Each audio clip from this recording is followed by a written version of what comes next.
Welcome to today's episode of Sassy Detectives. We're your hosts, Tori and Rae. We're here to talk about anything and everything Nancy drew, and today we'll be talking about Danger by Design. Roll the intro.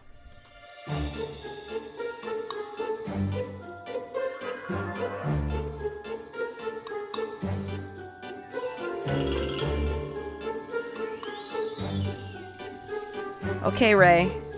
Okay. How was your break? Exhausting. Same. I feel like I did so much in the break. Yeah. I did not do as much, but it was exhausting nonetheless because I hate summer. Summer's pretty rough. We both live in very hot places for the summer.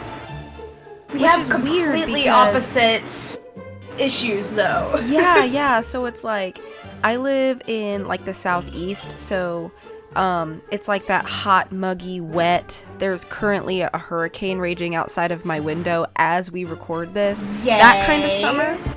And then you have like everything is on fire in the desert kind of summer. No, because people are like, oh, Washington, like, isn't it like, lush forests and stuff? And I'm like, oh, that's only the west of the Cascades. Where I live, it's just complete dry desert. And all of our native plant life is completely dry and brittle. And so, like, one singular spark is just like, well, everything's on fire now. And so that's what I'm dealing with. So, anyway, so I felt like I feel like the break was good for us because I think I was a little overwhelmed with everything on my plate last month. And so I was just grateful that we didn't have to, like, figure out how to puzzle this in. But anyway, today we're going to talk about Danger by Design. Yay! Do you have overall thoughts before we jump in, or do you want to just jump in? I just want to jump in and add in things as we go, because there are some really funny things that I want to mention, but I only want to mention them when it makes sense. Okay. So do you want to take the lead at first, or do you want me to? Yes, I will take the lead. Okay.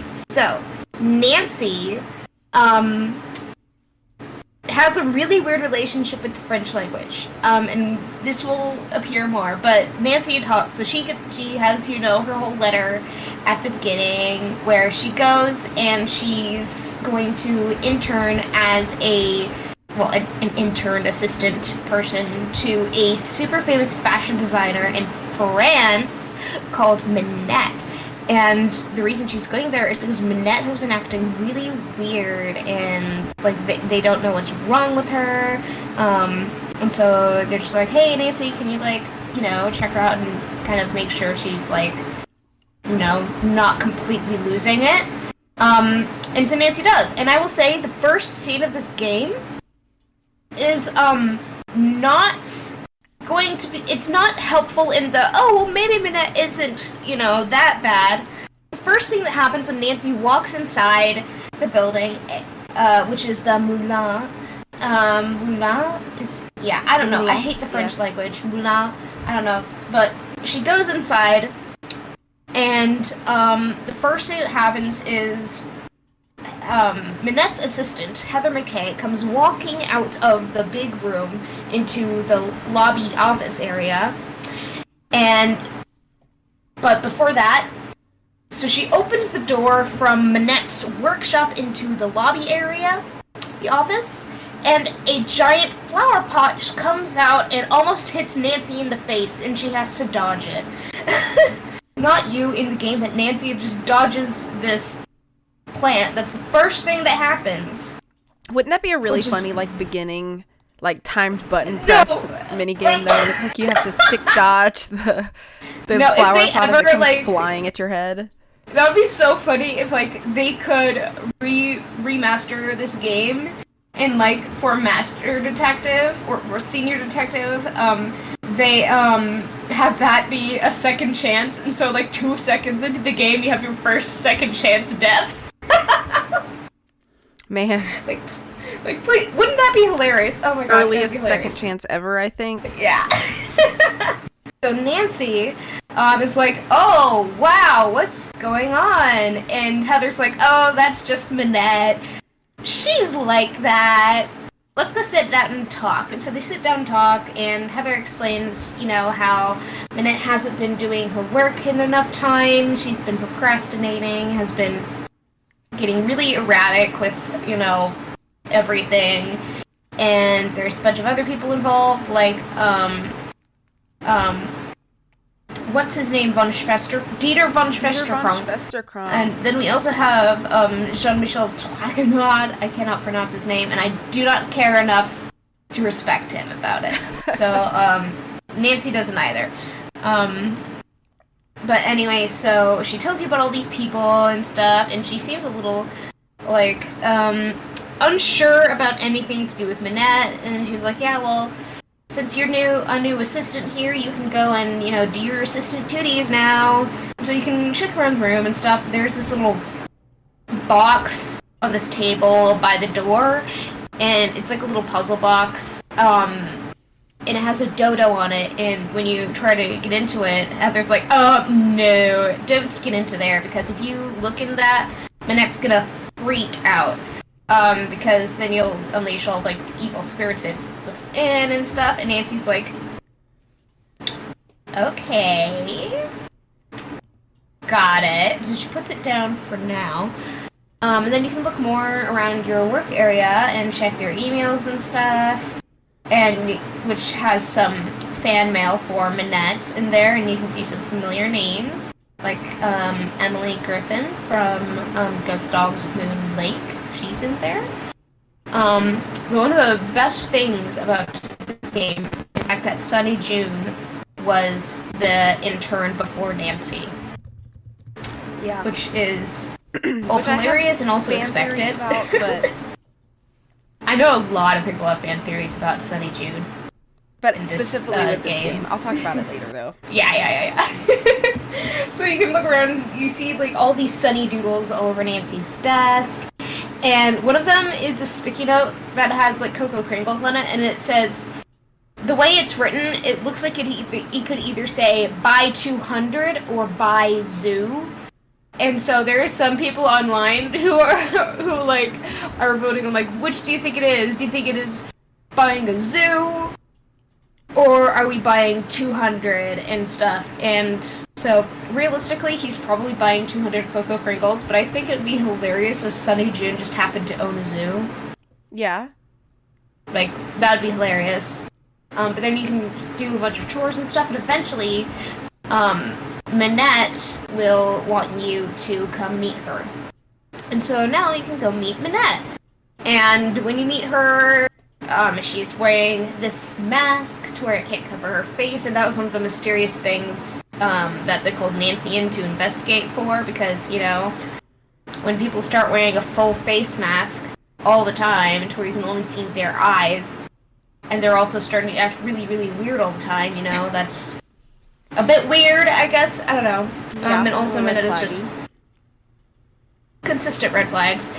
And so you talk to Minette, and she tells you about, like, how she needs to get this stuff done, so don't talk to her and stuff. But first you have to make her tea. And so you go over to her tea making set, which was put together by her, I think it's like her behavioral therapist or something, I don't know. But this tea puzzle is absolutely insane. Like, I think it's really, really in-depth for, like, a beginning game puzzle. It really is, because you have to do so much, like, paying attention to stuff and asking Minette questions. However, I do think that it is a pretty fun puzzle, once you, like, understand what you're doing. Well, here's the thing. I have it written down, so I haven't done the puzzle in, like, 7 years. Oh, so you just use your notes? Yeah. Yeah, I have my handy dandy notebook that I use all the time, and it has almost all the puzzles written down in here. So if I want to do the puzzle, I'll do the puzzle. But if I don't want to do the puzzle, I'll just put it in through these little notes here. And this is one of the puzzles that I just don't have time for.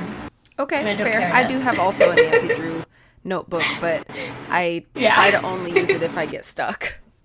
Yeah. There are just some puzzles where I'm like, nope, I will not do that. And this is one of the ones where I will just simply not do it. I simply do not care enough. And so, if you give her the wrong tea combination, she will like get really angry at you and be like, "Oh my gosh, this is the worst tea ever! Get in here and try again! You're not leaving until you make it correctly." And already, like, from the get-go with the pot being thrown at your face and everything, she's a terrible boss. Yeah. Like, up there with, like, top 10 worst bosses. And then she locks you in her workshop until you make her the perfect tea. And it's like, girl... yeah. So you give her that, and then after you give her the perfect tea, she's fine, she'll talk to you again, and then she wants you to find her, and I quote, stuff. Stuff that's just like this old stuff, but different. Yeah, and it's like, girl! And so you have to look at her little... She has like this little platform in the middle of the room that's like attached to like the middle part of the Mulan. And so there's a bunch of stuff on it, like a little barrel, stuff like that. I don't exactly remember there. All I remember that it's bright colored and round. And that's one of the things that Minette says, is that she, since she only designs for curvy models and like plus size and stuff, she has like this thing for curves, and she has to have a round environment and stuff, hence the Mulan, since the entire thing is just, you know, a circle. And so she has you get this stuff. And the only hints we get about it are, like, other stuff she's mentioned before about round stuff and looking at the other stuff that she has. And it is, like, she is already a nightmare to work for, and it just keeps getting worse. Yeah. And so Terrible what you can first do day is impressions. you can... Oh, yeah. So you can go into the office before you do the rest of your chores and stuff, and go out, and on the computer you also have a really fun little thing there, which is Jane's game portal, and A nice little nod to Blackmore. Yeah, have we gone over Blackmore yet? No, we haven't. But in Blackmore Manor, one of the characters, Jane Penvillin, is super into games and wants to design games when she grows up. And so now we have Jane's game portal, which is actually like really cool. And another funny thing about Jane's game portal is the game that we played at Model Match. Ranger Akers from Ghost Dogs of Moon Lake is in there. He's one of the models.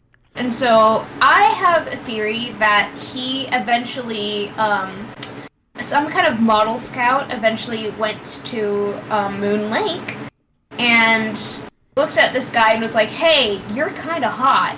How would you like a modeling career?" And he was like, "No thank you. I don't need any modeling career when I have to be a forest park ranger." And then they're like, "But it'll increase tourism because people will come here because you're sexy." And he was like, "Well, sign me up then.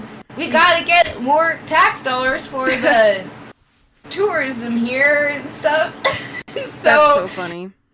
I think he is part-time park ranger, part-time Instagram famous, TikTok famous model. That is my personal headcanon in theory. Thank you. That's so funny. We can't really do anything with Jane's game portal for now, but there are some notes in the drawer that Sunny had left, and then we have like a list of errands that we also have to do. So one of the errands on our little list is to fix the plotter. And when I was a kid, I didn't really know how to do this. I just kind of brute forced it. But if you use Sunny's notes, there's like different settings. Like you look at the different weird shapes in regards to like the plotter instructions, and you can use those shapes and try the different combinations until one works. So you fix the plotter.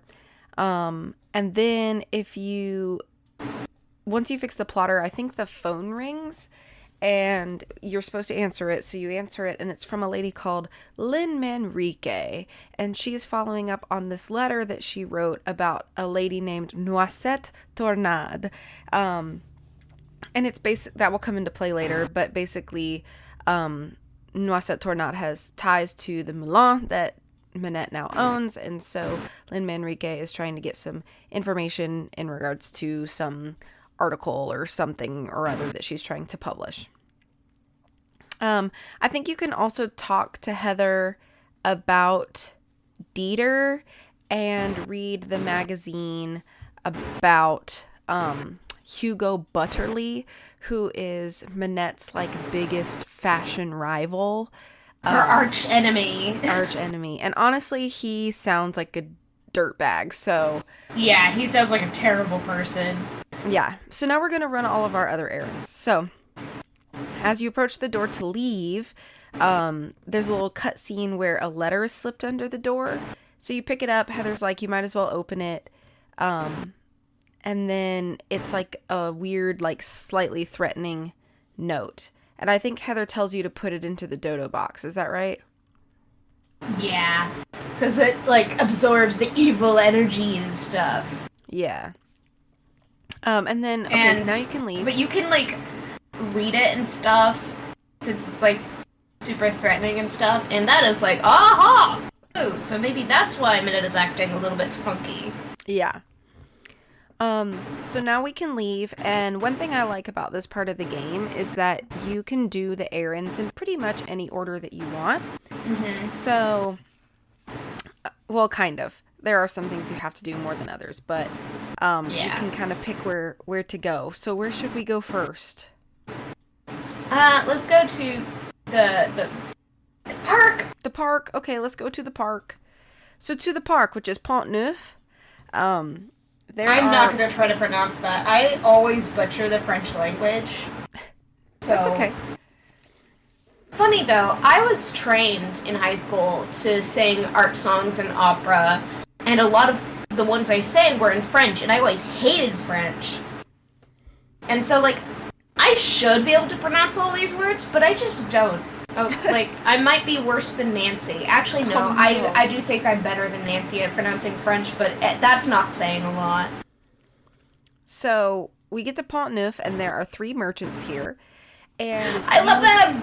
So, if you are interested in something on the table, and they give their price, you can haggle for a better price. But if you haggle too low, then you miss out entirely, and you have to pay the full original price. Yeah. And then, so here you should try to, like, gather, like, round and curved objects. And you can get all 4 of them from the vendors here. So, without spoiling, you do get your 4 items here. Another thing is that when you are talking to Monsieur Marchand, he's the, like, center vendor. As you the hook hand guy. Huh? Hook hand guy. Yeah, hook hand guy. So as you try to step out of, like, his table, he actually offers you a chance to make money because he says that tourists really like reproduction paintings of a couple famous paintings, and if you wanted to paint them for him, because he can't, obviously, with his hook hand, that he'll give you 15 euros for every painting that you complete. Well, actually, I think you get 15 for the Mona Lisa and 30 for the flowers. Yeah. And I can do them really fast now, so it's a really pretty simple way to, like, grind some money. Oh yeah, I'll just, like, put on a podcast in the background and just do this for a long time.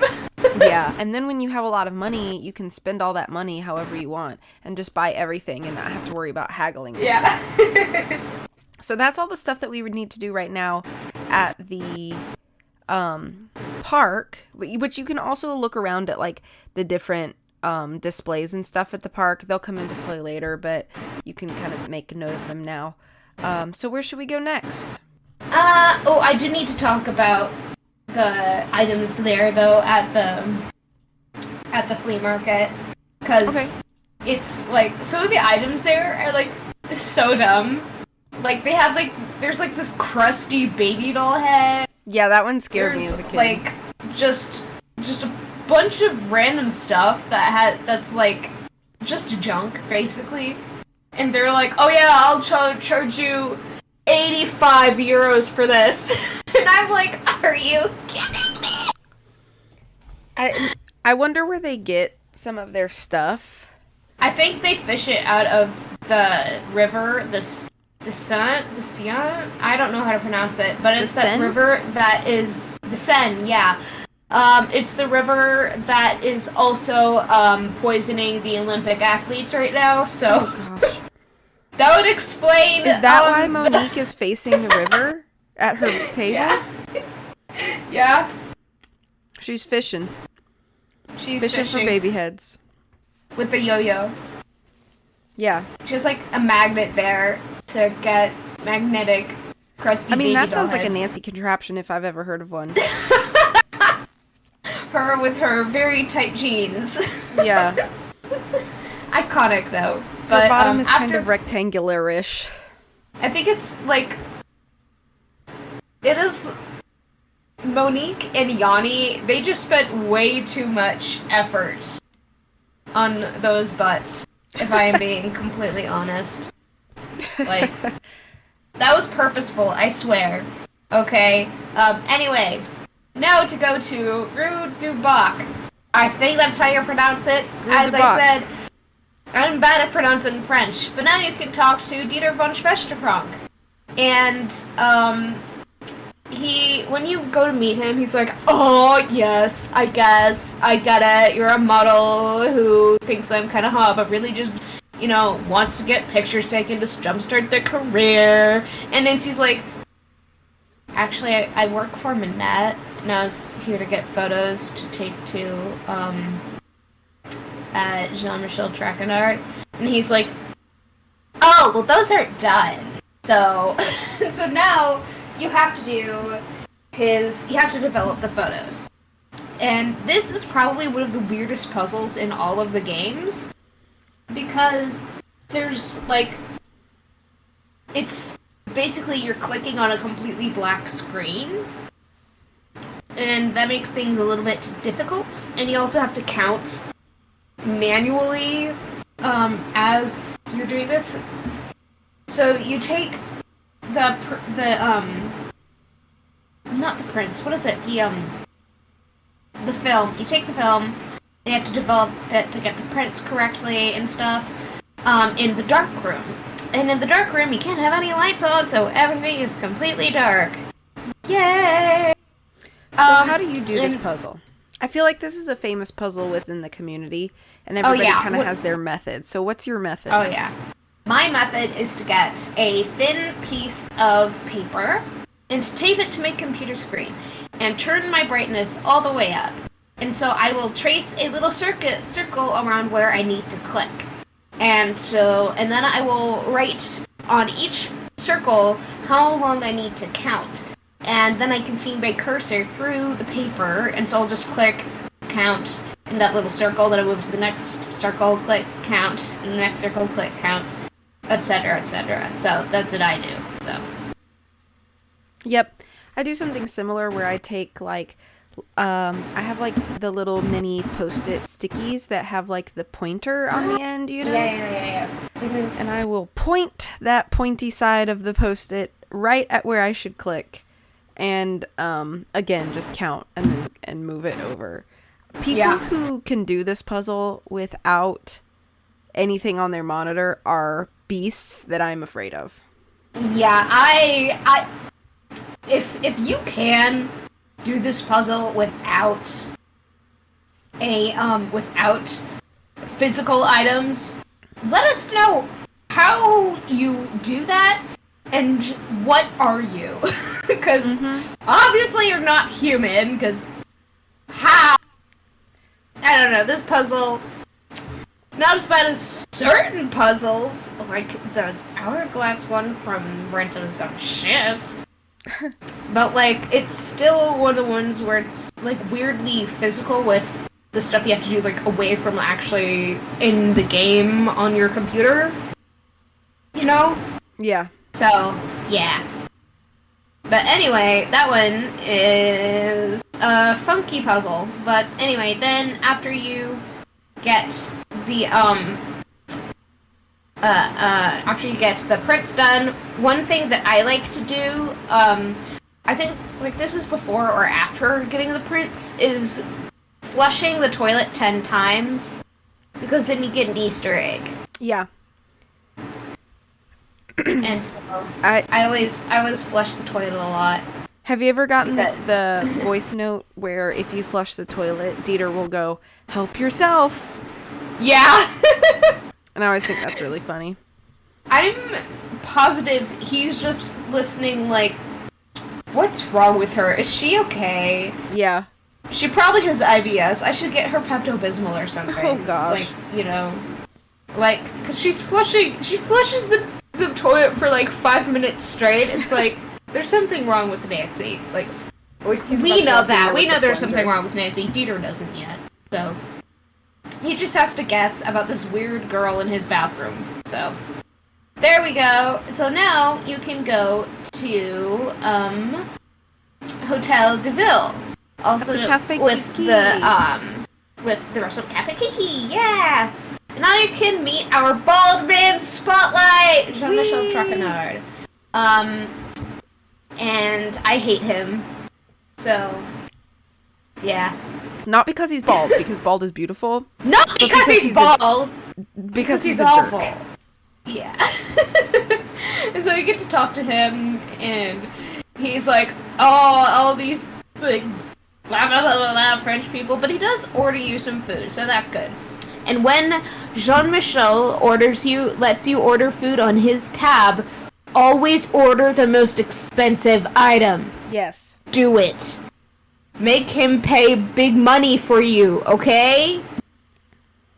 Like, in real life, when somebody offers to pay for my food, I will always get, like, one of the cheaper items on the menu, right? Yeah. But with Jean-Michel Traquenard, he does not get my kindness and anxiety and guilt complex, okay? Plus he has the money. Gets my, I hate you because you're terrible to everybody part of me, so... Because he says a lot of stuff about, like, models and stuff that just makes me like, oh, you're just not a nice guy. You're not a good person, are you? Yikes, dude!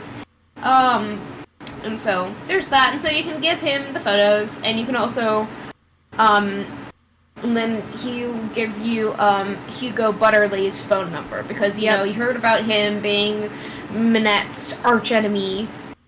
Her arch nemesis sounds better. Her arch nemesis in the fashion world.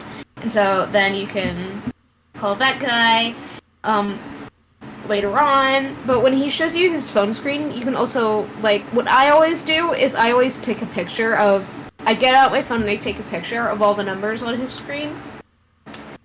And you can call those numbers and get, like, Easter eggs and stuff. Oh. And so that's fun. But anyway, now you can go and talk to JJ Ling. Also known as Jing Jing Ling, but JJ is easier to say. So, after being, unfortunately graced with Jean-Michel Traquenard's presence, you get to meet one of my favorite characters in the game, which is JJ Ling. I love her. What do you think about JJ? I think she's annoying. I love her because she's annoying. I think she's annoying, and I don't like anybody who willingly lies to me.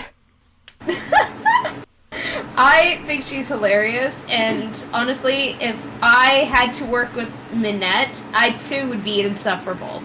So, I would completely lose all morals if I had to work with Minette, so. And this will come up again. But anyway, so you can meet JJ, and she just lies to you right off the bat. And that's her thing, is that she lies to people and tries to see if they can guess if she's lying or not. And sometimes she'll be like, haha, you got me, that was a lie. Or she'll be like, oh, I'm not telling. Maybe it's not, who knows? Or if you don't catch it, she just won't admit to lying. But so she has to be a size 12 for Minette, and so she is constantly making herself cookies so she can stay that size. And honestly, I wish I could make cookies all day. I do, but I'd probably start to hate cookies after like one day of that many cookies. So I'd start craving tomatoes again. Eats only cookies. She just said maybe she eats lots of cookies. It's like all day long, just cookies. Which, like, honestly, that's not the worst way to spend your time. There are significantly worse ways to spend your time, like working for Minette. So at least she's getting to do other things with her time other than working with Minette. Which, wow! So that you can talk to JJ and you can, call on the phone and stuff. And so when you talk on the phone, there are 2 more numbers you can call, which are Bess and George and Frank and Joe. And if you call Frank and Joe from the apartment with JJ, you can tell them, "Oh yeah, I'm here. I'm roommates with JJ Ling."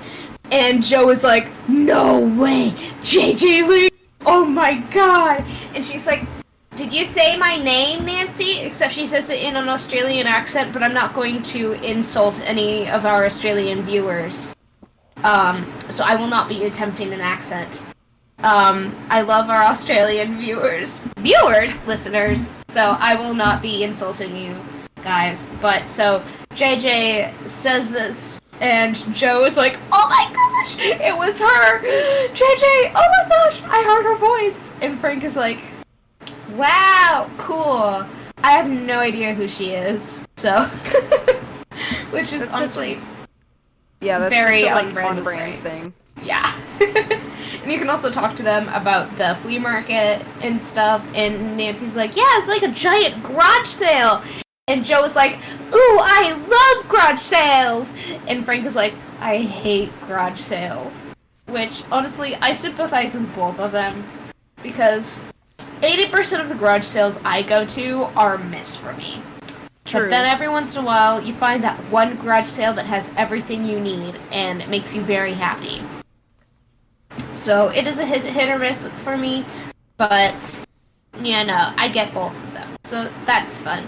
And I think, is that all the stuff we have to do? I think so. I think we can go back now. Yeah. Alright, yeah, and we can go to the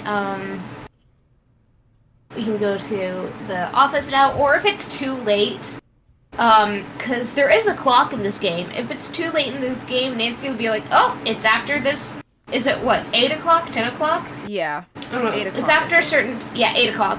If it's after 8 o'clock, she's like, "Ooh, Dad told me not to spend too much time out on night here. Gotta go back to my hotel room and go to bed now." And she'll do that, and, it'll go there. And there are some people who have actually, like, taken days to play this game. Where they just, like, leave it out for hours. I think was it the regular Nancy Drew podcast that did it?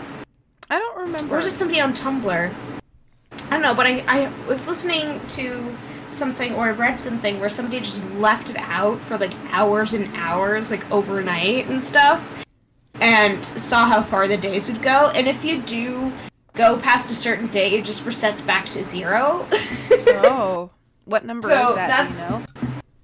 I think it's like, maybe it's 100? I don't know. But it's a lot. I don't know. It's a lot. But anyway, that's a fun fact. But, anyway, so now we get to one of my favorite puzzles ever. So you go back also one of the goofiest.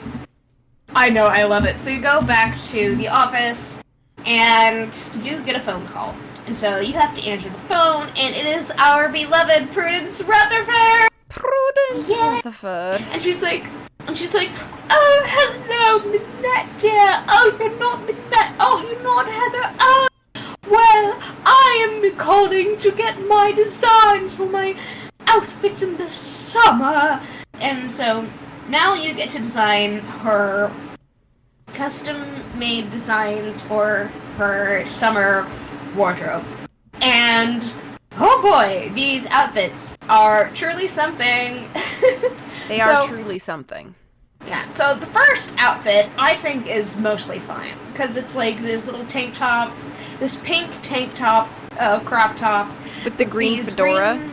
With the green fedora, green bell bottoms, a pink boa, and fluffy pink shoes. This, for me, looks like something a K-pop idol would wear to, like, a fun event during the summer or something. You know, I could see it. Yeah. It's something like early third gen. It's something they would put, like, Joy in from Red Velvet. Like, I'm just gonna say an SM group. Yeah. Definitely. Yeah. SM stylists truly are something else. They're something.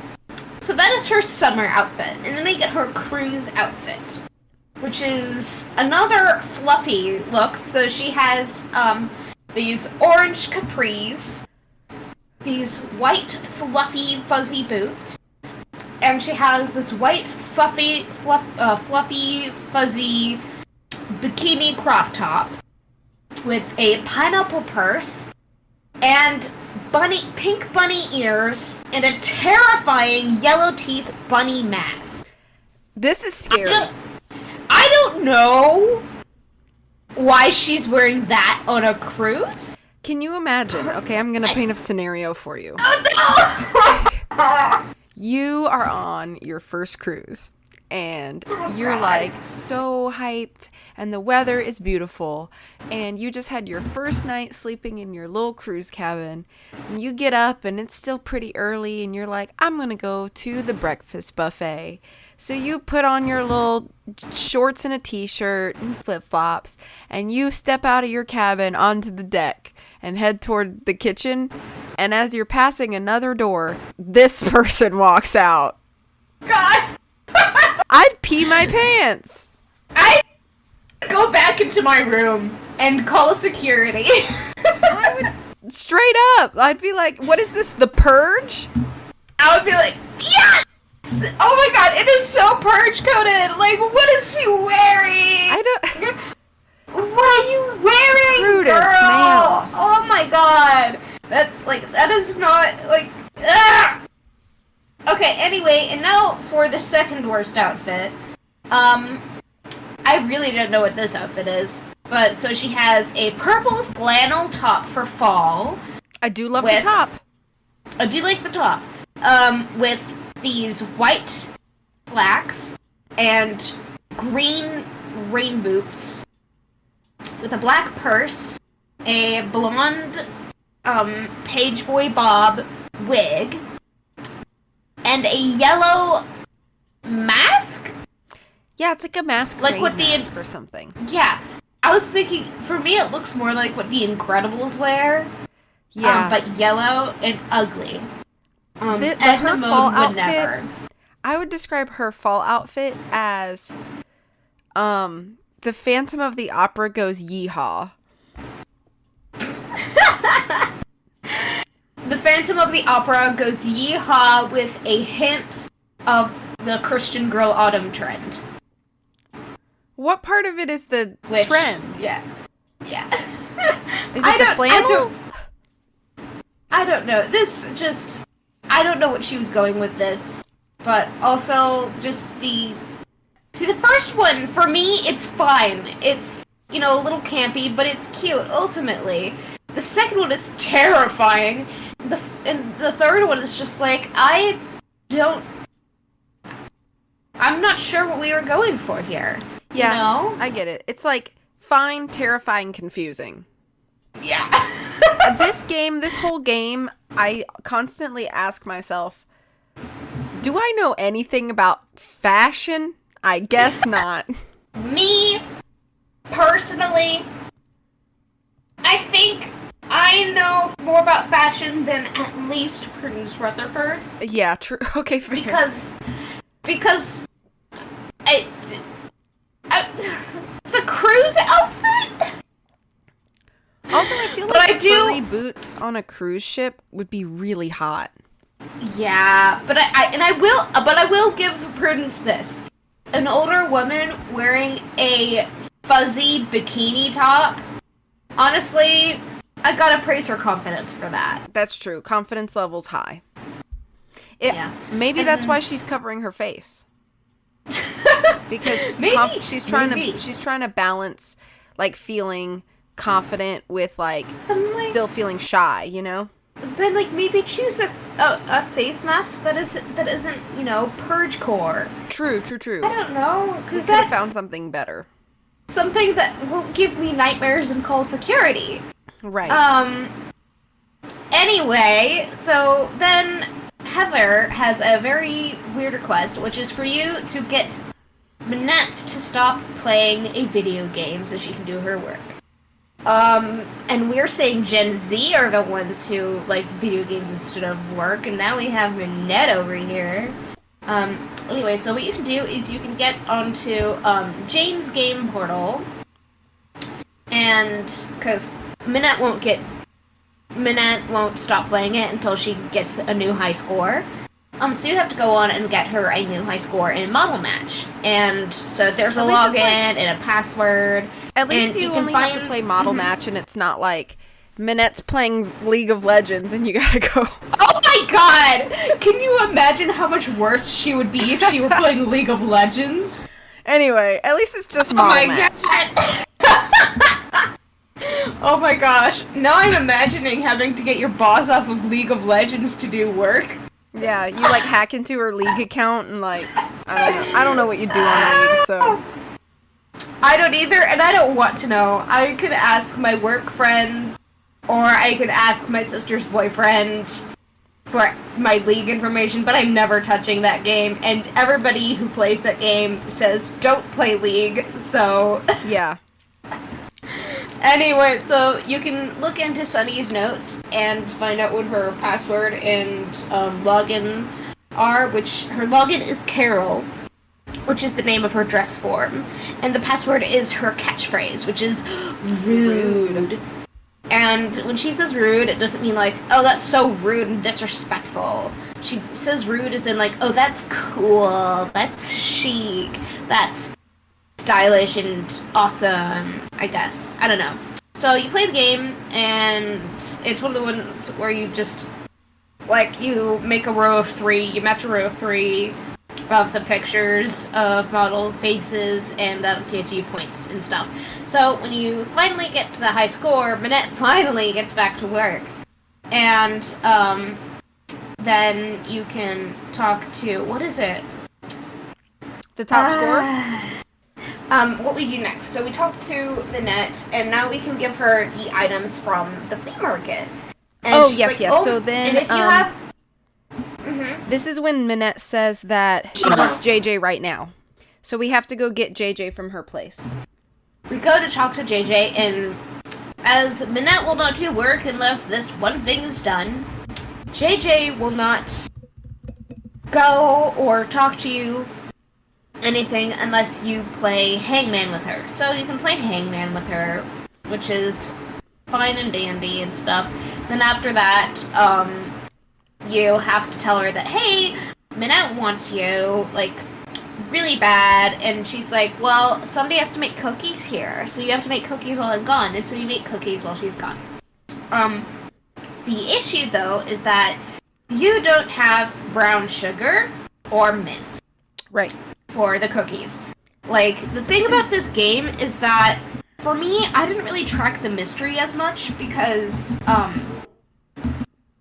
I feel like the mystery comes second to some of the, like, Devil Wears Prada chores, you know what I mean? True.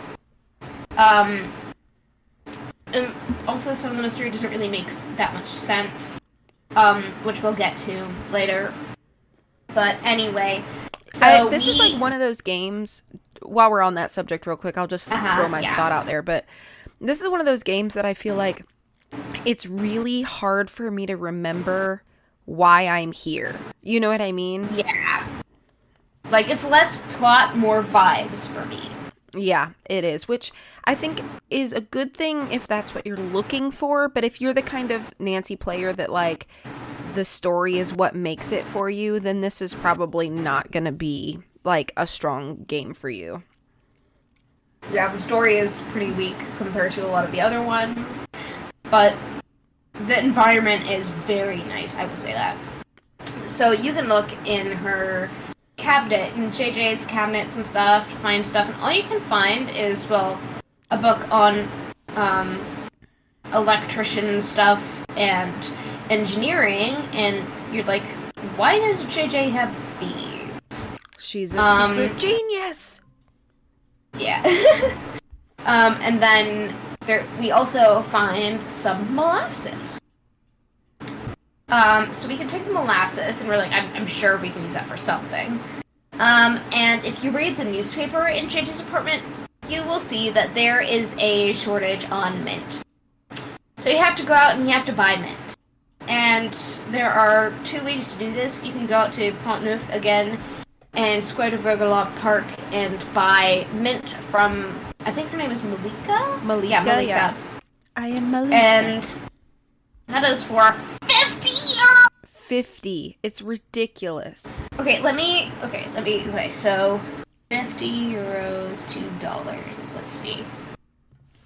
Yeah, $54.62. Hang on. Let's see if that was the rate when this game came out. Which this game came out in 2006. Okay, 2006. Okay, so that'd be 50 euros in 2006. So 50 euros. 2006 would be $73.71 today. So, oh my god, so $73.71. Oh my god, that is $80.52 USD for a mint. Isn't that ridiculous? Like, and we thought our economy was bad. It's bad everywhere. For that? For literally that? a sprig. It's not even like a plant of mint. It's a sprig. It's just like an extremely small bundle. Like, it's that much mint. Like, so I never go with that option. So the other option we have is we can go to Cafe Kiki and order the ice cream thing. Yeah. And that will have a sprig of mint on top, and you can just save that for later. The creme de glace. The creme de glace, yes, and that is the much better option because you're not paying $50. $80. $50. $80! That's right! Oh my god, I was thinking back into the Euros. 2006. Yeah. Isn't that crazy? Like, wow! But here's the craziest thing about that, is that how does a mint shortage happen? Because mint, once it's growing, it does not stop. Yeah, like, I don't know. It is, like, where my sister lives right now, I used to live there, but I live somewhere else now, but at that house, at my family's house, like, the left portion of her backyard is, like, overrun by mint. Like, there's mint everywhere. It could be because it does grow so quickly and so rapidly and so densely.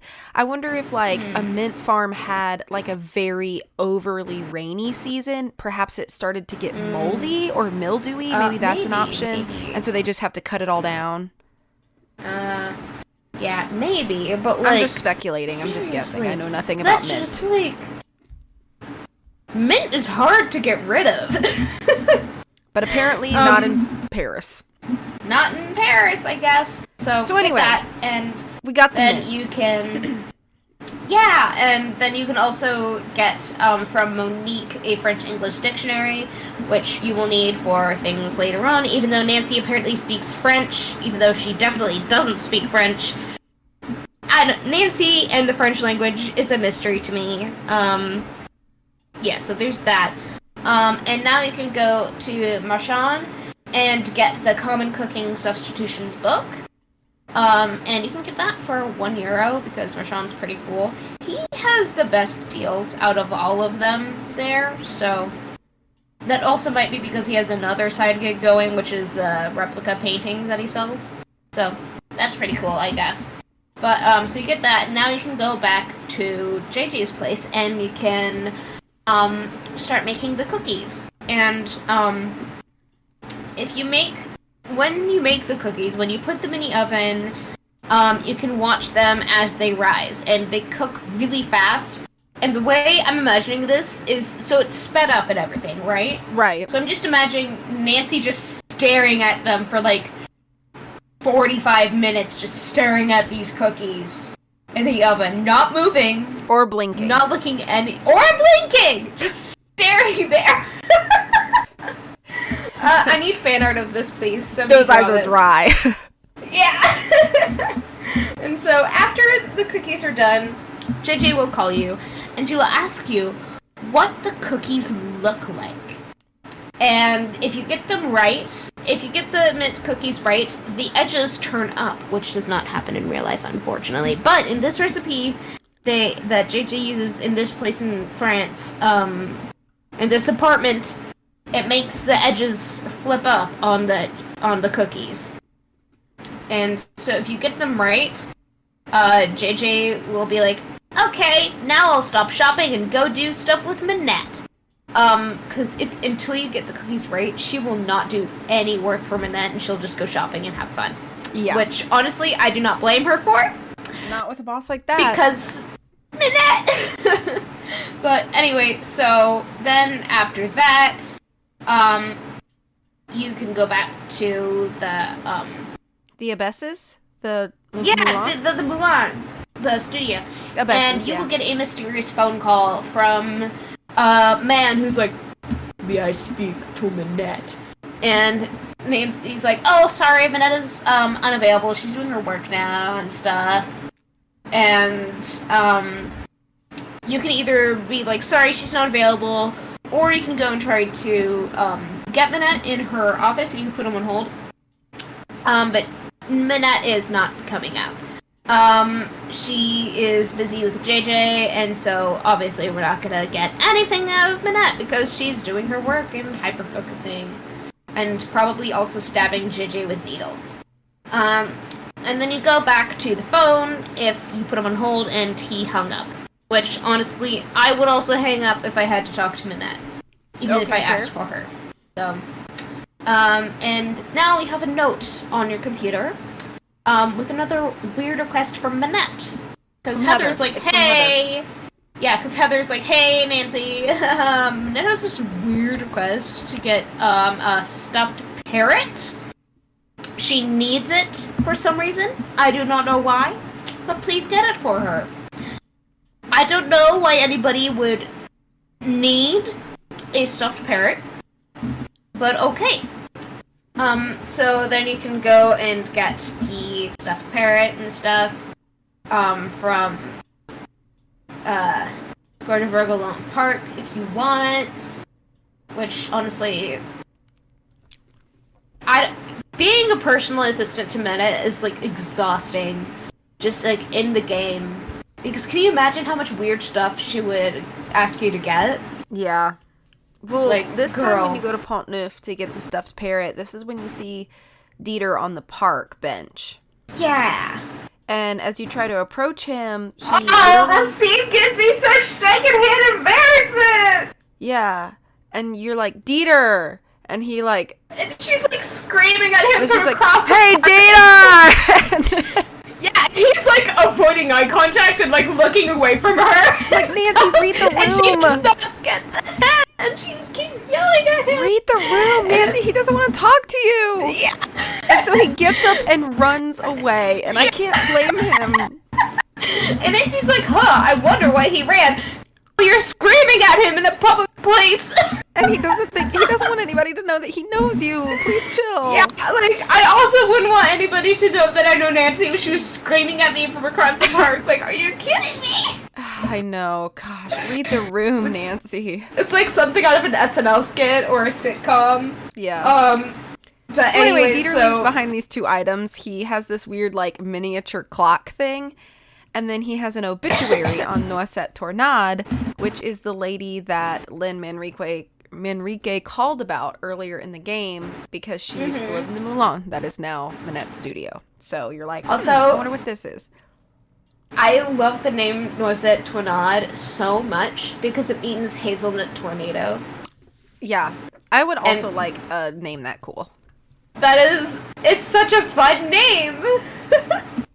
But anyway, so you get the parrot, and then you can go to Dieter's place. Because you want to know more about what happened. Also, fun fact about Dieter, actually not so fun fact, if you talk to JJ about Dieter, she will tell you that he has a pet boa constrictor that is somewhere lost in his apartment. Like, he used to have it, it is in there, we don't know where it is, it's just in there. And when you hear this from JJ, you're just like, okay, she's lying again. But then you can talk to Dieter about it, he's like, oh yeah, he's somewhere in here. And it's like, cool. How I feel about this Dieter. Anyway, so you can now take the little clock thing, and you can ask him about it, and he's like, oh, yeah, because right now he's stuck inside the dark room, and he won't come out until he's done doing his work, and so he's like, oh yeah, you can just take that clock thing and, like, use it on the wall over there. It's part of this puzzle that I could never figure out. I don't care if you do it. Just have fun, I guess. And so you can do that puzzle, and inside, and then after you do the clock puzzle, it opens up a secret passage, and it's like, wow, that's cool. Secret tunnel. Secret tunnel through the mountain. Apartment doorway. Secret tunnel. It's wonderful. Wonderful. We are musicians, truly. Right. And performers. So then so then we can go through there, and there's a giant spider in there. And I would be freaked out by the spider if it didn't look so outrageously cartoonish. So I'm not even sure if the spider is real. Then we can, and Nancy also references, the song Boris the Spider by The Who, where she asks if the spider's name is Boris. So, there we go. Yeah. Fun fact that none of the kids playing the game will understand. So then you go down the passage, and in there is a little safe thing, and it asks you, what does it translate to? It's like, I think it's like something. The date your despair ended, the date my despair began. Yeah. And which is and 1945. Then you can, yeah, 1945, and that is the time, the thing that's on the Pont Neuf thingy. The Cross of Lorraine. Cross of Lorraine. Yeah, I don't know how to speak words. I don't speak okay. English. So then you can go in, and there is a little red diary inside there, and you can, read some stuff. And on this picture, there are these little is this the eyeball picture thing? It's the grid part of it. It's not the eyeball part. Yeah. It's the grid part, and it says on the inside it says what is it? Does it say anything on the inside? I don't remember, but it has stuff about a code machine, I think.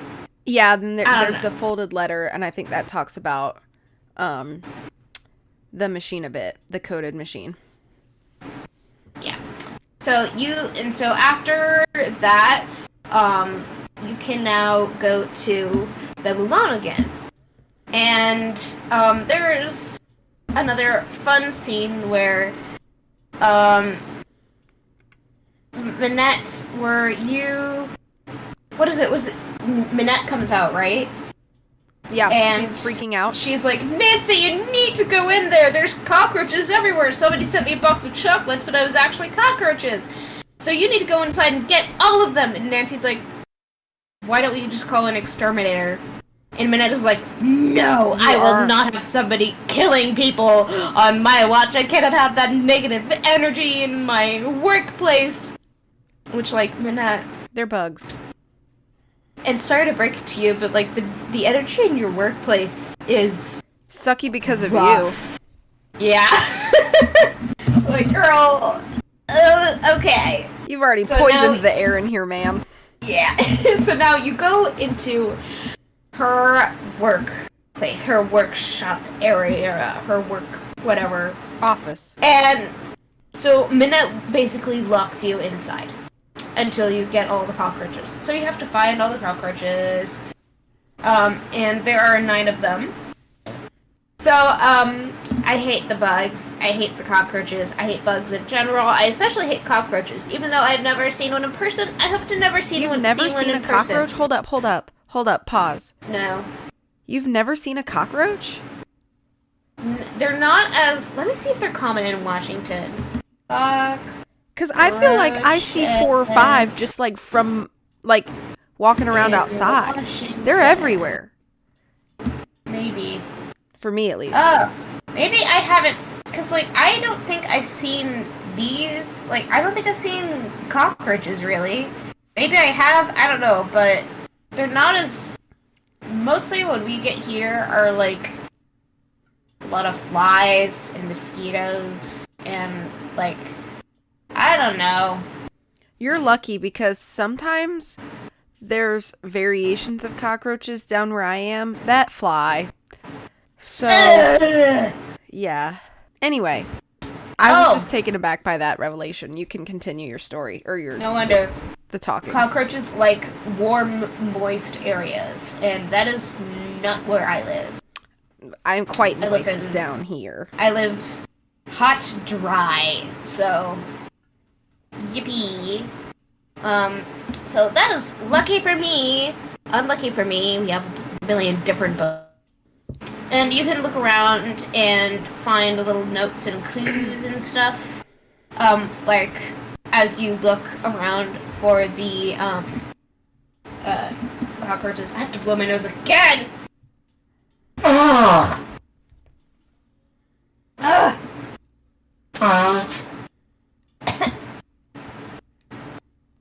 I need to get more tissue. Okay. I prepared more tissue. Oh, this is gross. Okay. So, now as you are getting the cockroaches, you can pick up some clues. We've got this little letter. Is the letter from Lynn Manrique, too? Yeah, you find that here, too. Yeah. And it's about Noisette Tournade owning the Mulan stuff. And it has her phone number on it and stuff, so you can, like, call her back and stuff. There's also a little sticky note on the letter, and, yeah, it's just about that, and it is very important. So, very nice.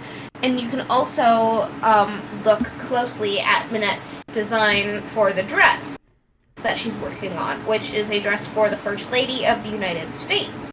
This could be some kind of, like, World Summit thing, and it's really...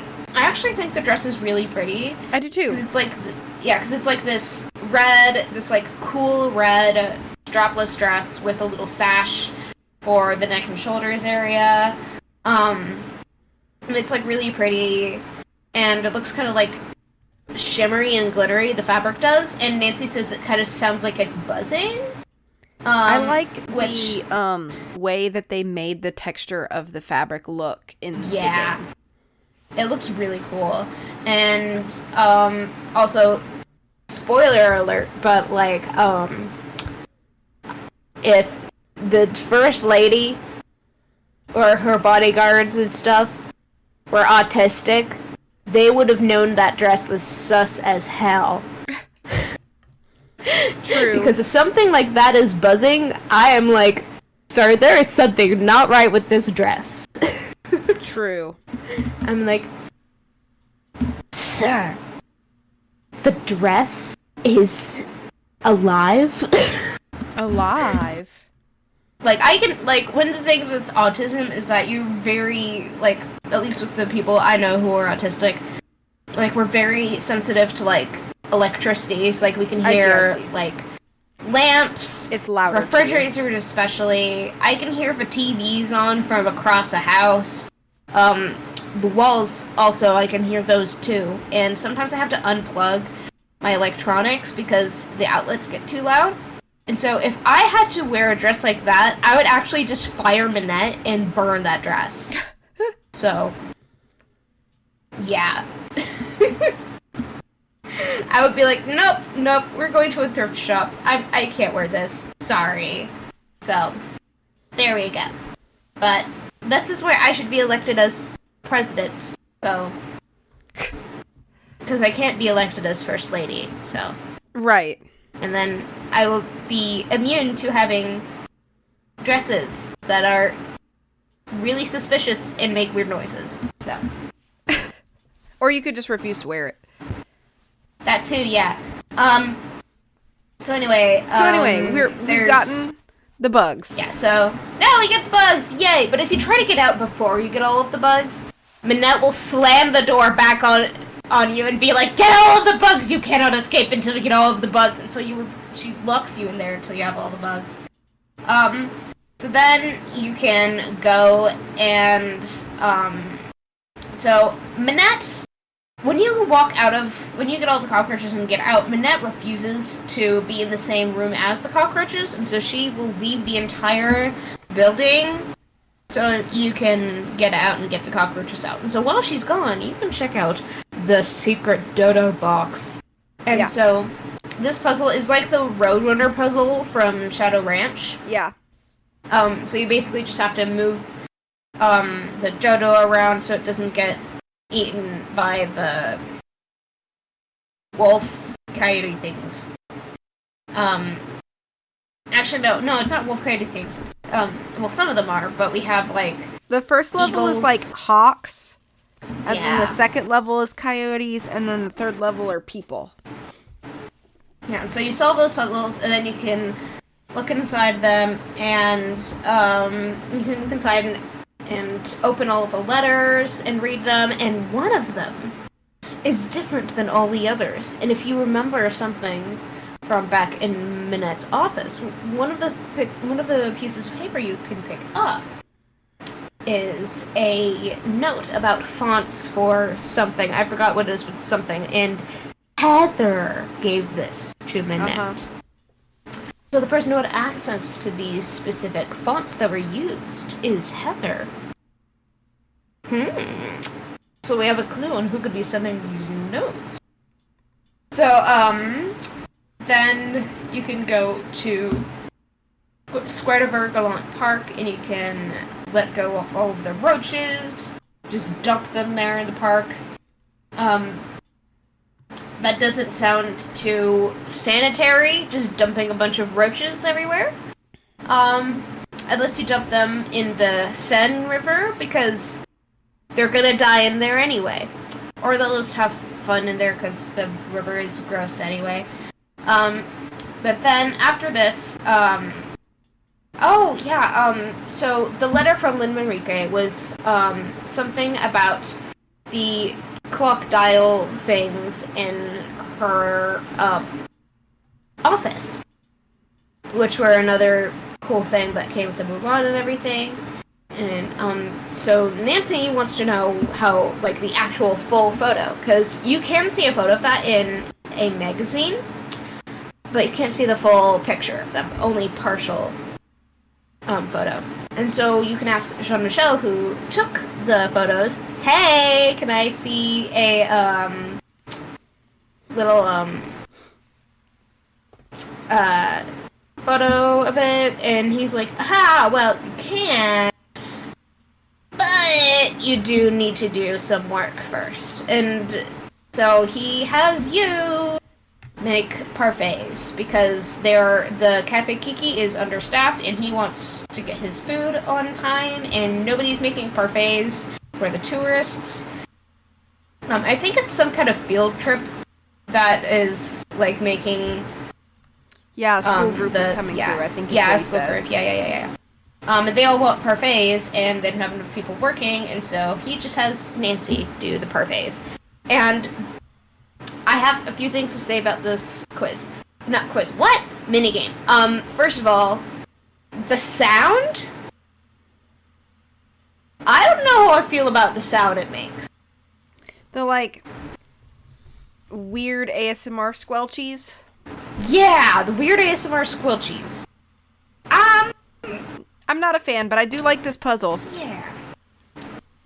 Also, that one topping just looks like blood. Like bloody organs and stuff. The berries? Yeah, it looks like blood.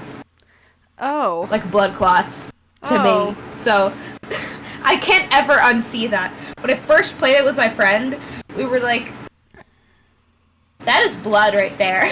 I never thought it looked like bloody organs. Oh, wow. You were lucky.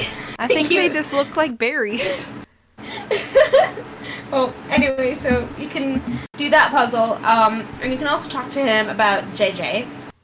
And he tells you that JJ was essentially tricked by Minette into working there as a size 12 model.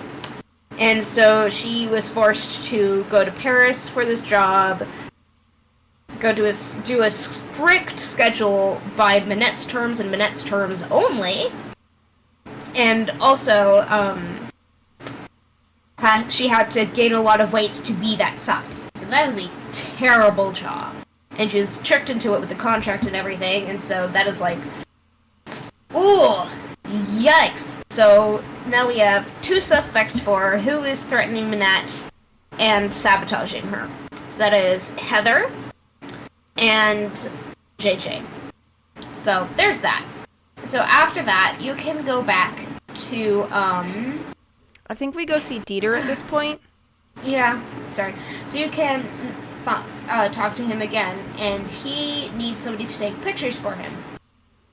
And so you can, because he can't do anything until he gets these pictures taken. And so he gives you this list that's on his desk and tells you to look at it and take pictures. And so you can look at the list of stuff and take pictures, which I think this puzzle is hilarious because Nancy is a terrible photographer, first of all.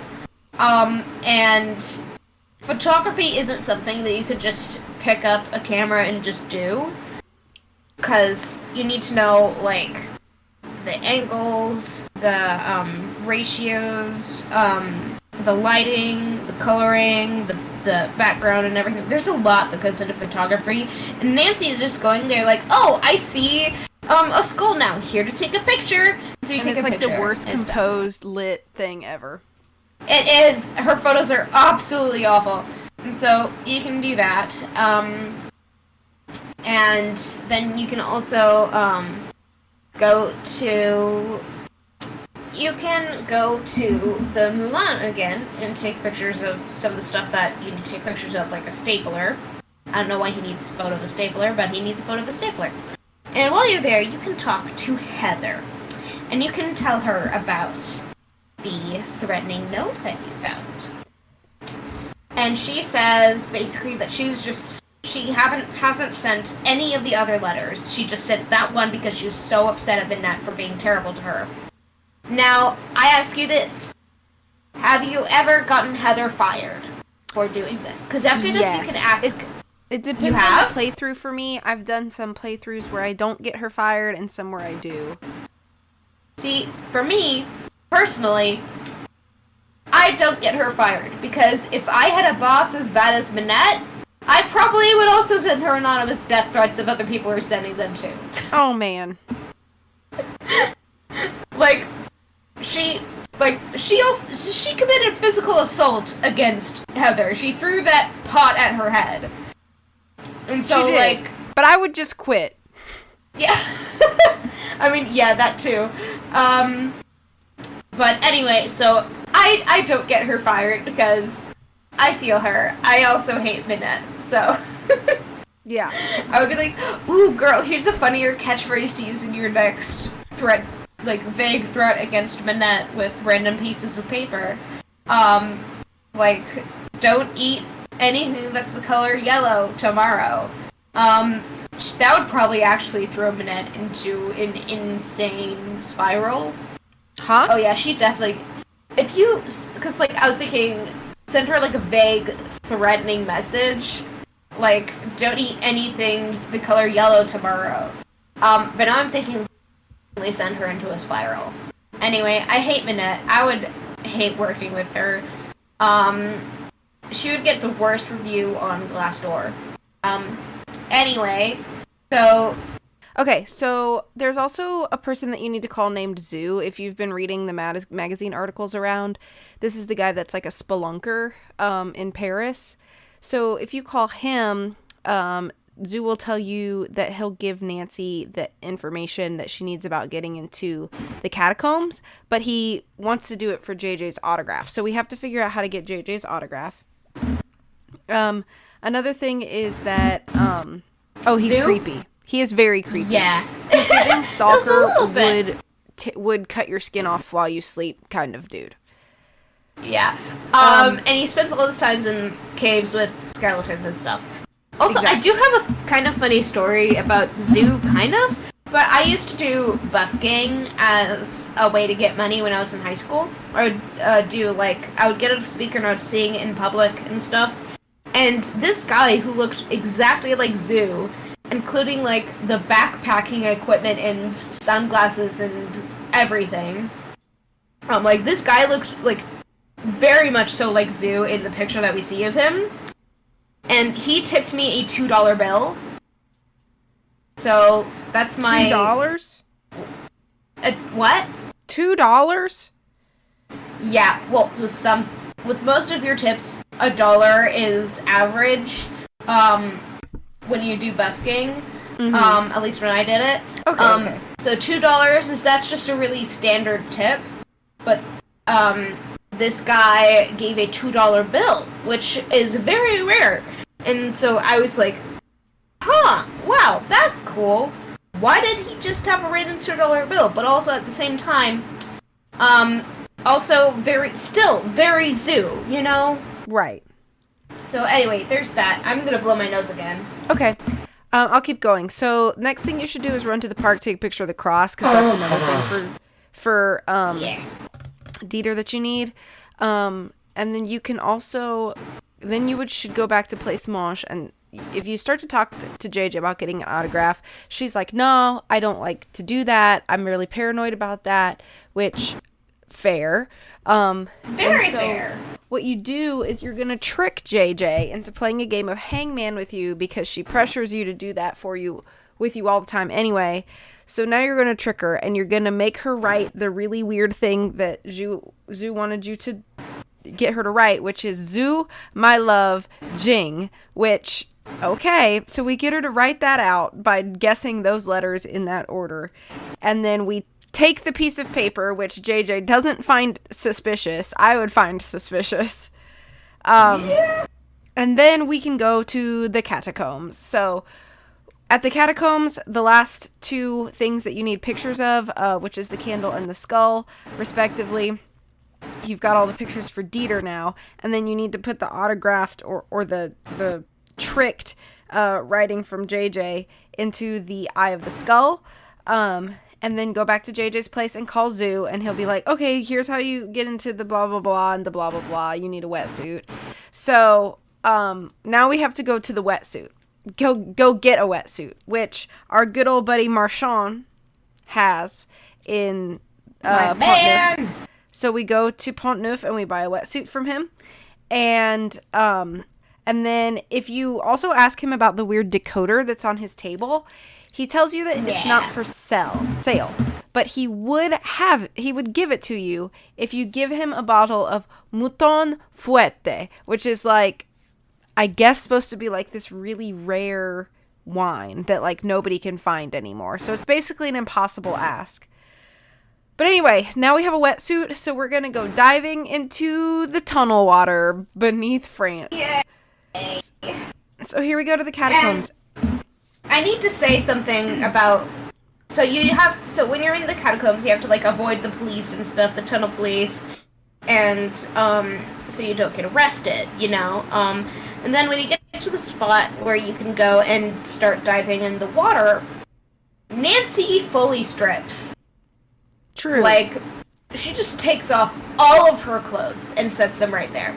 And when you see personally, I would not feel comfortable completely stripping in the tunnels.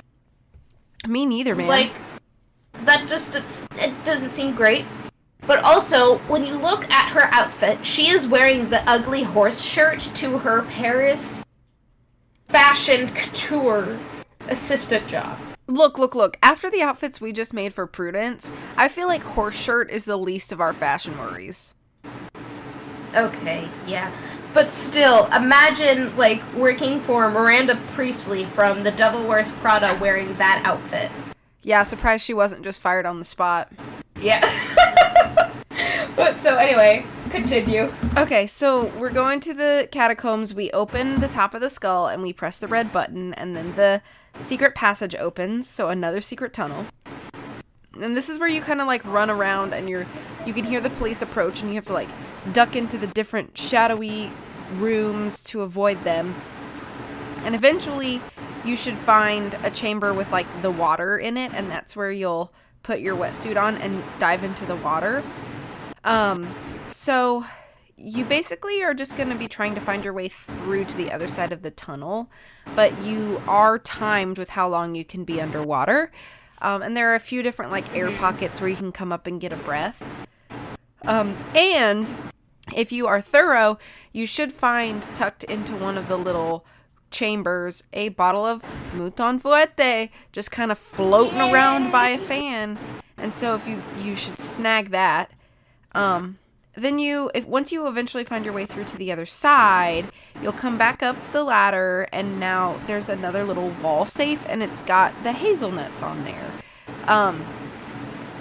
Which it kind of ties to the letter in the diary, where there's basically the combination has to do with the metro numbers for the different routes. So it's just a code.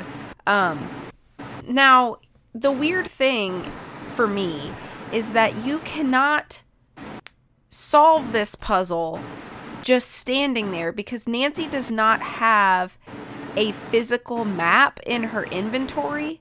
So unless you have already memorized which locations are assigned to which route number, you have to go all the way back through the tunnels, leave the catacombs, go like you're going to go to another location, look at the map, find the numbers, write them down, and then go back to the catacombs, pay and by the way, every time you go to the catacombs, you have to pay a $5 admission fee.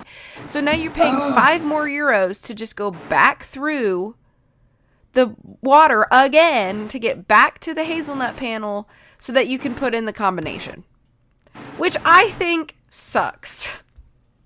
Yeah. But anyway, so the safe opens. There's a really weird, like, fan-looking object inside. So you're gonna drag that back with you. So go back down through the water again. And also, I think when you come back with this item, you discover that there's usually a rat that steals a non-essential item from your inventory. Which, I think it's kind of random what the rat takes, but sometimes I've heard that it can take some items that make it really, really difficult to finish the game. So, like I've heard of the rat taking like the dictionary. If you've bought the code book earlier than this, then they can take the code book, which makes it really difficult to finish the game, etc., etc. But yeah, they steal an item. Okay, so now we've gotten all the pictures, so we should go back and give those pictures to Dieter. So, I think he kind of talks to you a little bit about Noisette here, and he gives you the card with a lot of eyeballs on it. So now if you combine that with like the grid that you got earlier, it has a bunch of like eyes that are different colors. Some are like facing different ways. Mm-hmm. And Lynn Manrique in our conversation with her earlier said that Noisette's last words were red, left, green.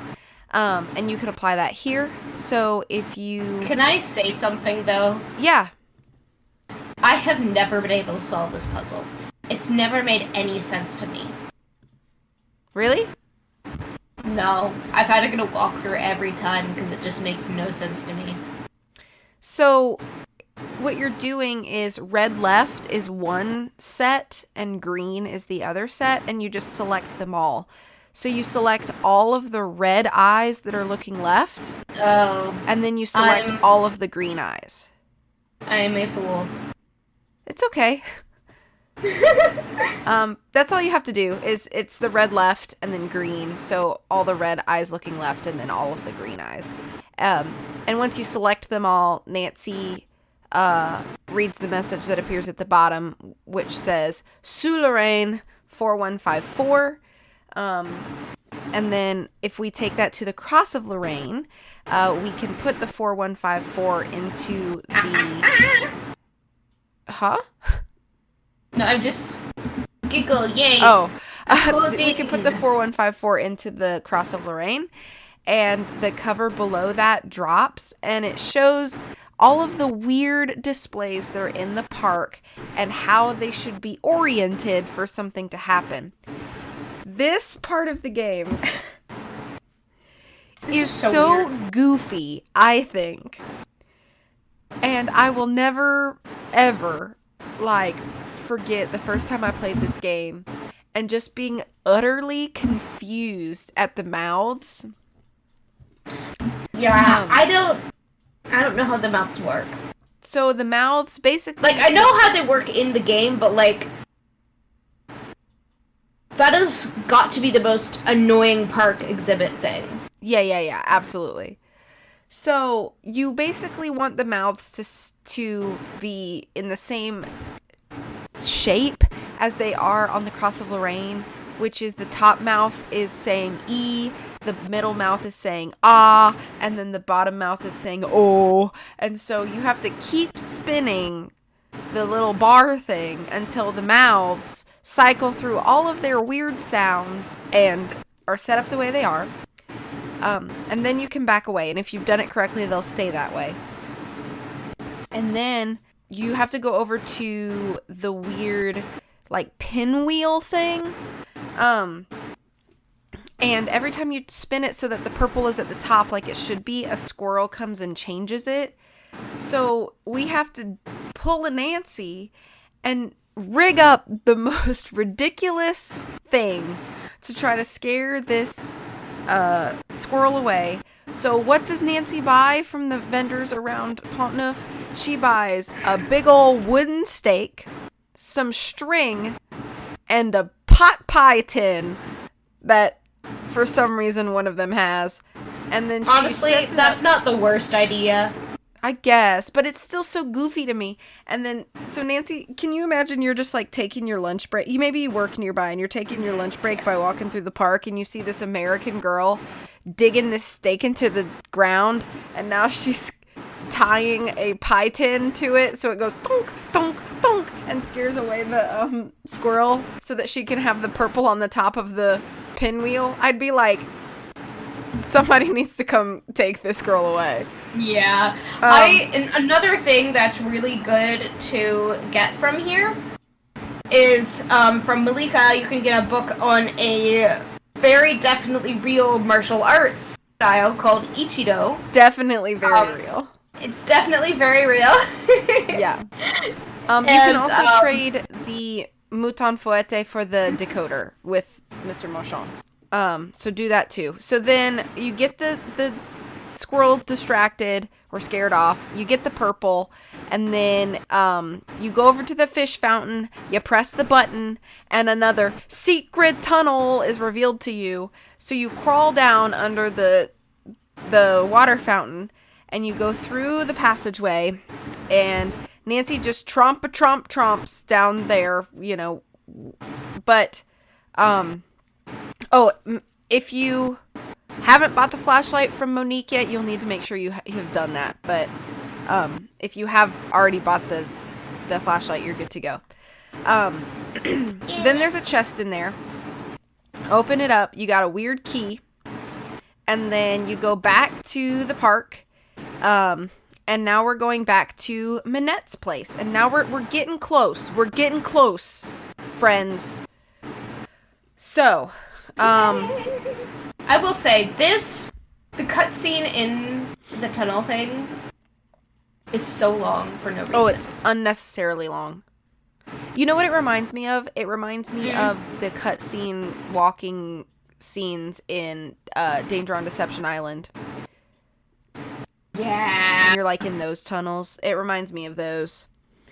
Now we have in my opinion, the most stressful puzzle of the game. So when you get back to Minette's office, Nancy notices that there is a weird contraption on the door to Minette's office, and she realizes that it is a paint bomb, and it is active. And if the door opens, it's gonna blow. So Nancy's like, this is what I'm gonna do. I'm gonna defuse the bomb. Because why would Nancy call the police or any such thing like that? Oh, Nancy! This is on brand for Nancy. Yeah. Now, this puzzle was a puzzle that I didn't understand when I was younger, and it finally clicked in my head, in like my early 20s, about how this puzzle works. And it's basically that shape can touch shape and color can touch color.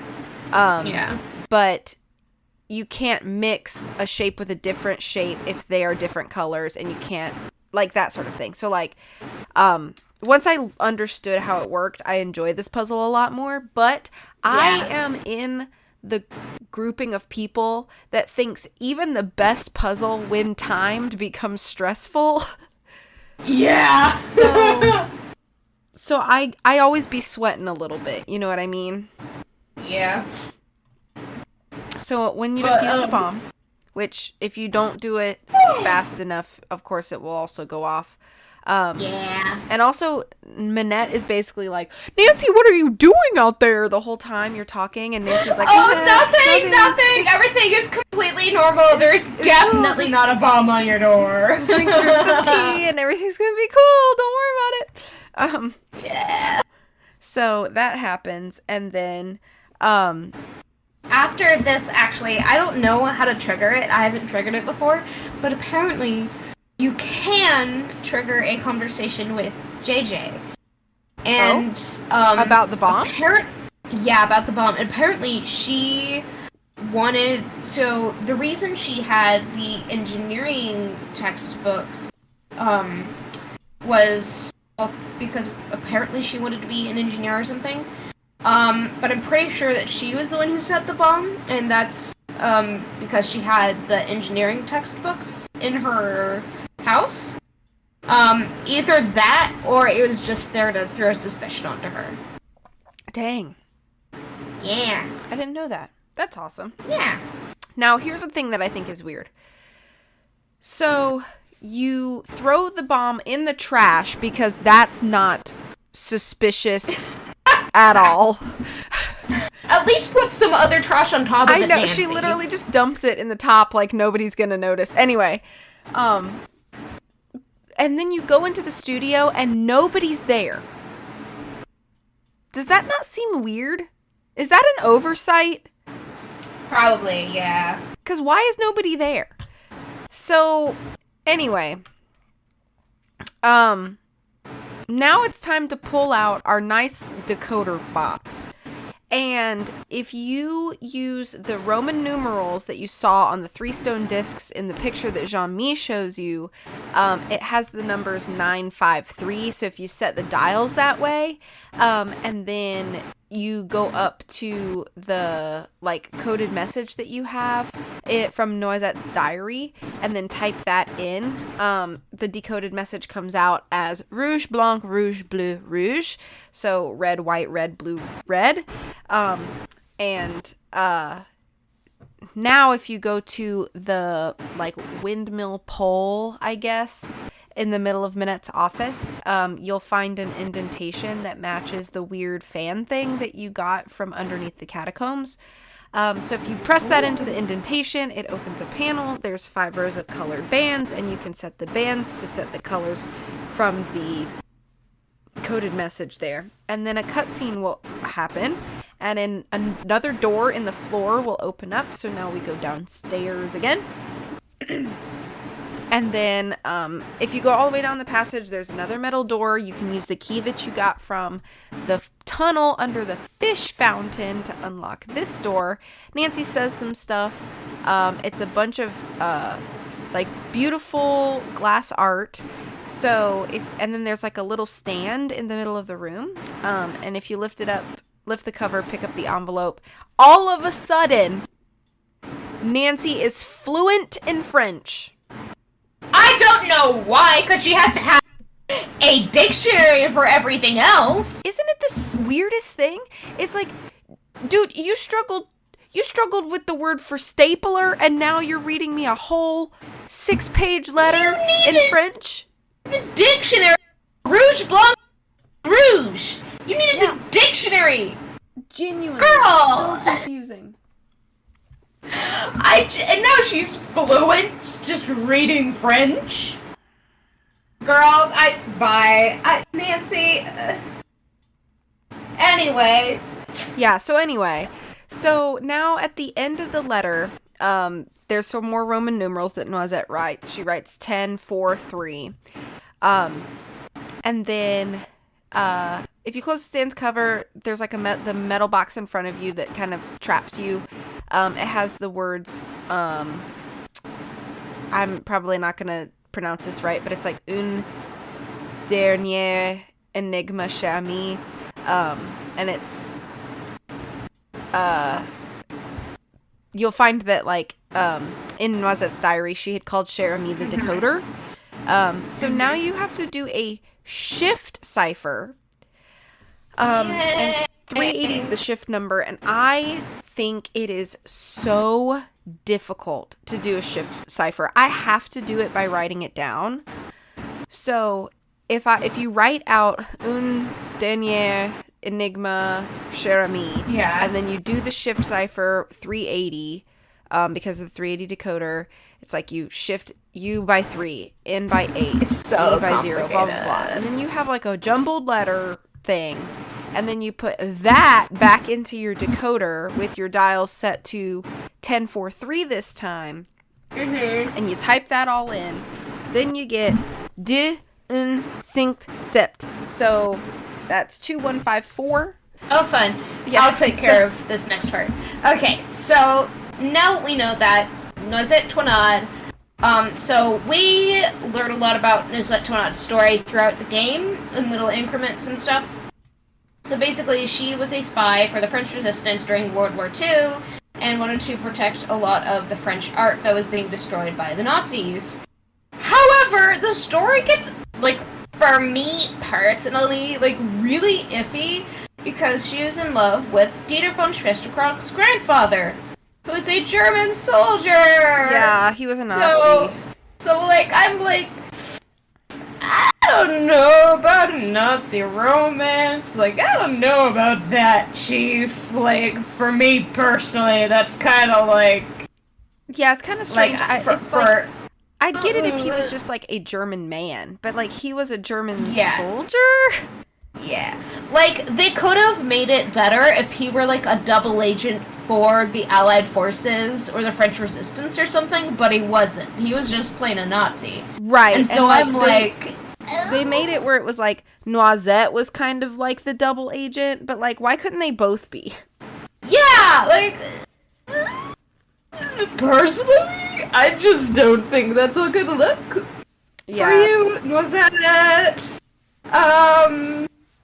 Like personally, my type of man does not include Nazi. True, fair.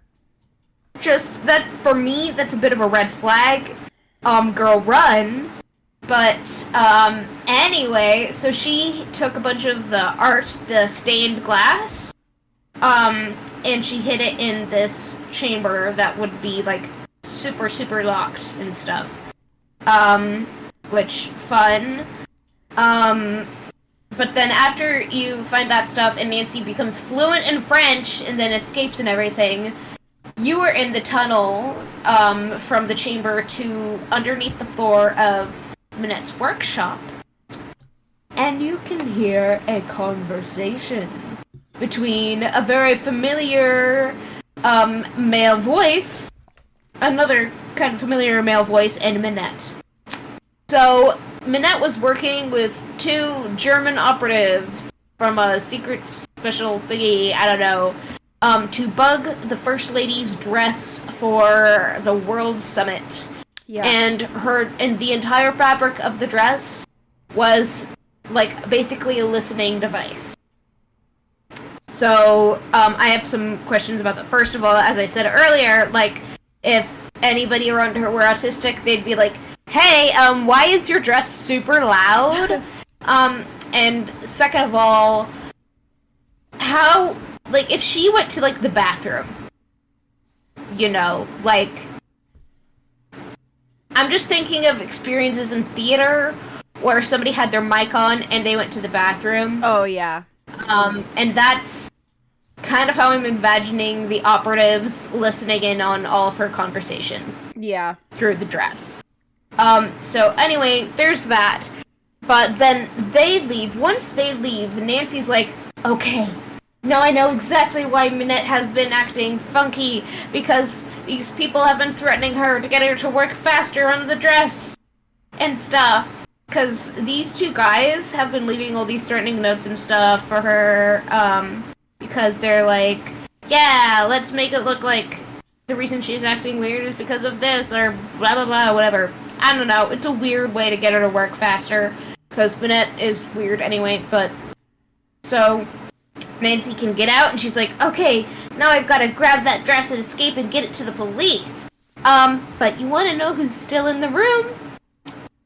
Minette. Where did she come from? Where did she go? Where did you come from, Cotton Eye Joe? Exactly. So anyway, while we were paint bombing, diffusing your door. Then you disappeared as we walked through and went into this tunnel underneath your office. And then where were you? Yeah. Where do we think she was? Okay, was she under the coffee table?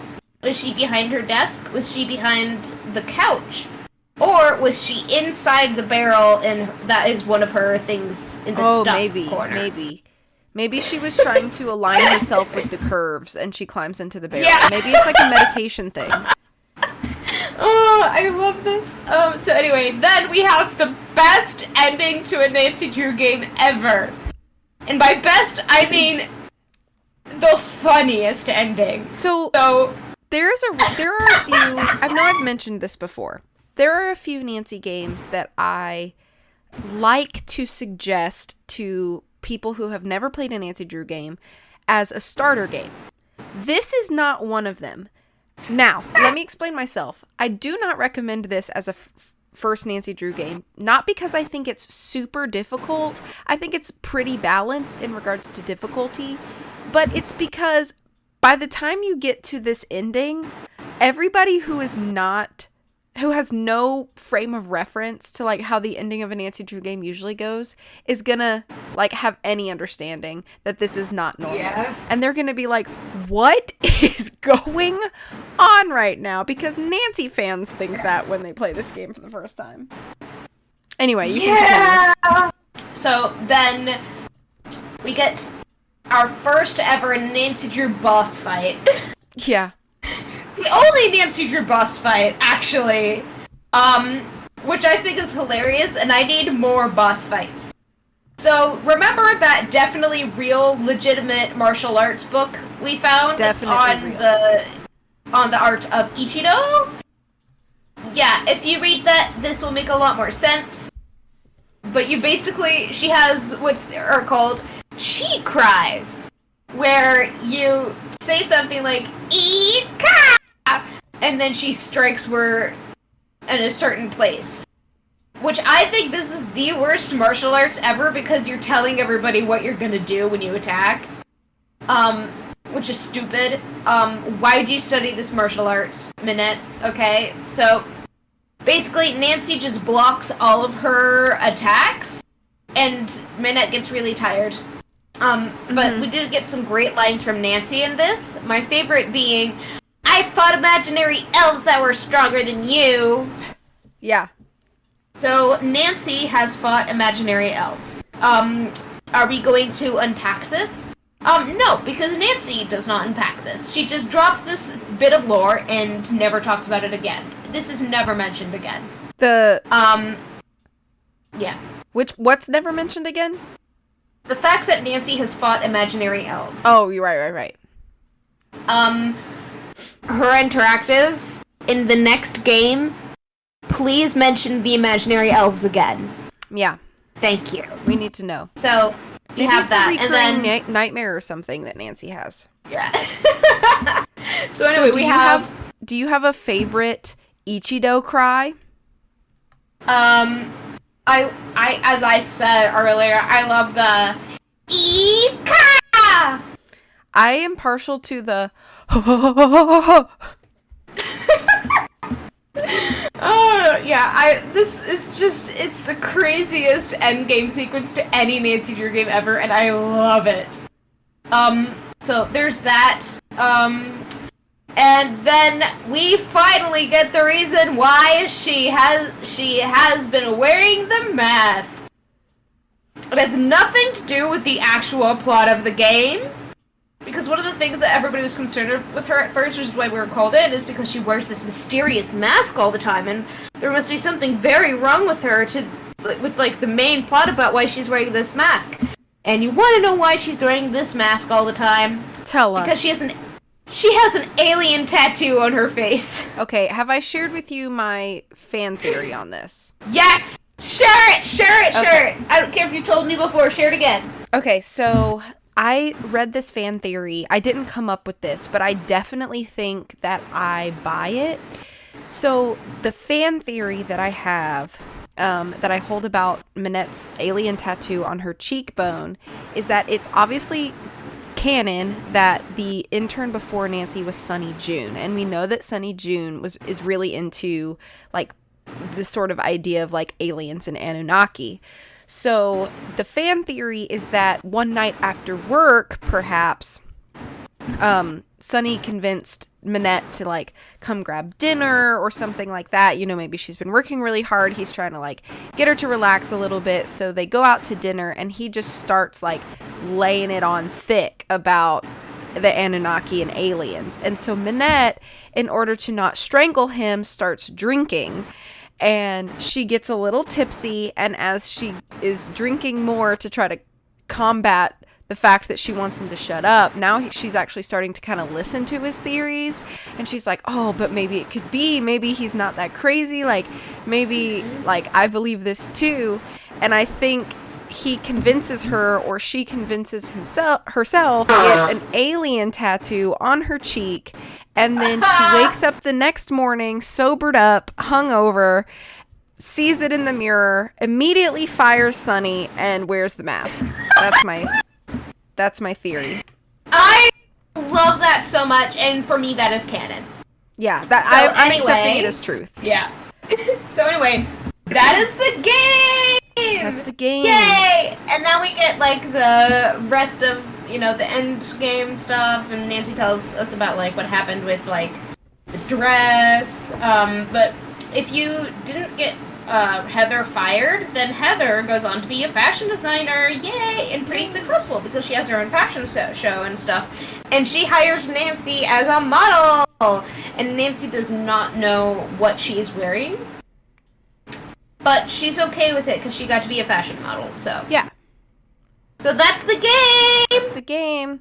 So do you want to talk about characters, dialogue moments? Yes. Okay. So for the character and dialogue, I do like a lot of the characters in this game, because they just, you know, they fit the game and the area. Like, Minette, even though I hate her as a boss, she's a great character for this game. You know, she's a very big part of why I like the game. So there's that. I also like JJ because she's terrible, but I love her that way. Basically, for me, all of the characters do fit in very well in this game. you know? Because it fits the setting, it fits the vibes, and you have to have some characters that you hate every once in a while, right? So, yeah. So my opinion on the characters is that I don't particularly like everybody, but I also like everybody because, like you said, I think they kind of fit the context of like the world and like the industry of fashion. And while these are not people that like I am personally going to like want to spend time with as friends, I think that they're all pretty interesting, and like for what we have, I think they're decently fleshed out. I think some characters are flatter than others. Like I think Jean-Mi is probably the flattest of the characters. And maybe Jing Jing, I don't know, but I think characters like Minette and Dieter and Heather, we get to see a little bit more nuance from them. And so again, while I'm not necessarily like saying that I like these characters as people, I like them as characters, and I like what they do for the story, because the story is on the weak side, as we've kind of explained. So I think that the fact that we have these characters that are still holding up decently despite kind of a lack of good story motivation is to be commended, I guess. Yeah, I like it. Is it like amazing and stuff? No, but it works well. Yeah. Next we have the music. Oh my goodness. The music. Music's wonderful again. Oh my gosh. I feel like we have very little critiques about the music in most games. Yeah, the music in these games are very well done. I think my favorite one for this is probably the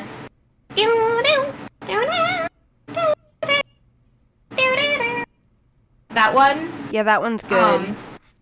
But I also like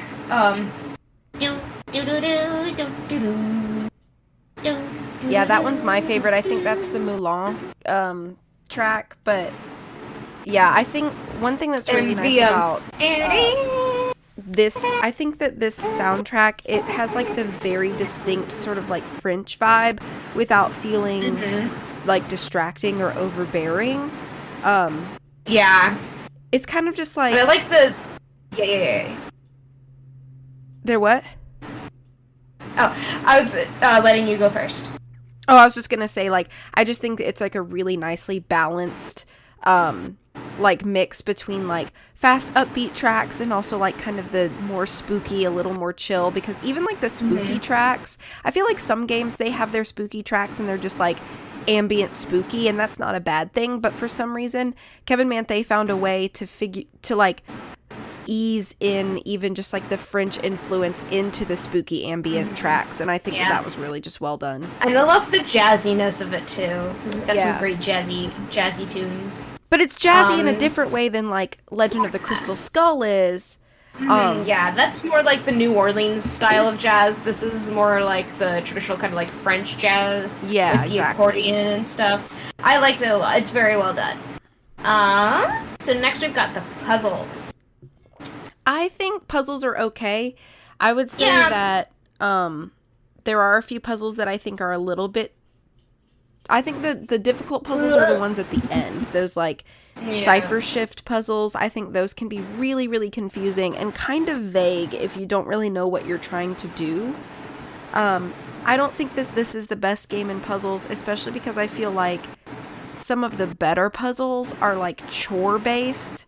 And then you have like, I mean, we talked about the dark room puzzle, and that's just so difficult if you don't have a hack like figured out for that. Like, it's just so difficult. So I would say I think this game is kind of, I wouldn't say lacking in puzzles, but just kind of like lacking in puzzles that feel like a good balance between understandable and difficult. I think it tends to waver and be those things sometimes. Yeah. Some of them are really confusing, so yeah. Anyway, next is the atmosphere and setting. I do think that that's kind of where this game shines. I know you mentioned that kind of briefly in passing, but yeah, the music and the atmosphere is definitely the reason why I replayed this game. Because the sound design is so well done. Like the metro, the park, the Cafe Kiki, going to Dieter's apartment and hearing, like, the traffic and stuff outside and everything. It's just so well done. And so and that kind of ambience, the setting for me, it's just so nice. Yeah, that kind of ambience is the kind of ambience that I think this era of Nancy Drew games was doing so well. So they do all of those ambient sounds while you're in the city of Paris to invoke the feeling that you are in a busy, heavily populated city without us having to see NPCs. And I know we talked about this in our Mystery of the Seven Keys episode, but I wish that they had adopted that into Mystery of the Seven Keys. There are other ways to invoke feelings of this being a bustling city. Yeah, like these two games with the just the sound design and the setting, it's so well done. Both Danger by Design and Phantom of Venice. I love the way they did the tourism aspect without, like, actually having really stupid NPCs. Yeah. No, I feel I'm never gonna get over those NPCs. But yeah, that is where this game really shines overall. Yeah. Okay. Alright. So our final ranking? Final ranking. Okay, I'm looking at my list real quick, my ranking list. I'm gonna have to actually make a ranking list because I don't have one. It would be fun if we did that as an episode. Ooh, yeah. Oh, we should do that. I know somebody made a quiz on Tumblr about that, but let me see if I can find it. Nancy Drew game. It's like a sorter, right? Yeah, a sorter. Aha! I found it. Yeah, we can do this for an episode sometime, yeah. Yeah, save that. We'll do it someday. So, Danger by Design for me is number 16. So, just barely in the top half. Yeah. It's not exactly half, but it's just a little bit better than, like, my exactly middle of the road. Mm-hmm. So, I would say I'd be confident giving it like a 5.5 or a 6 out of 10. Yeah, I was gonna give it a 6, yeah. Yeah, that's kind of where I feel comfy. Like, I think it does a lot of things really well, and I have a lot of nostalgia for this game. One thing I can't really explain it, but I think I was just like the perfect age for Nancy Drew when this game came out. So this game came out in 2006, so I was 13 when this game came out, and I think that was just kind of like the perfect age to be playing games like this, so I do have a lot of nostalgia attached to that. And I do play this game and I enjoy it. It's not that I don't enjoy myself. I just think comparatively within the series, it falls short and shy of a lot of the potential that we know that these games can have. Mm-hmm. Yeah, this is the era of the games that gives me, like, that warm, fuzzy feeling, you know? Right. This is definitely a warm, fuzzy game. Yeah. Ooh, we should do an episode where we sort the games into, like, different categories. Sure, like, yeah. Beans! Okay. Alright, any other final thoughts before we finish up? No final thoughts, except what a wild way to end the game! Yeah, honestly.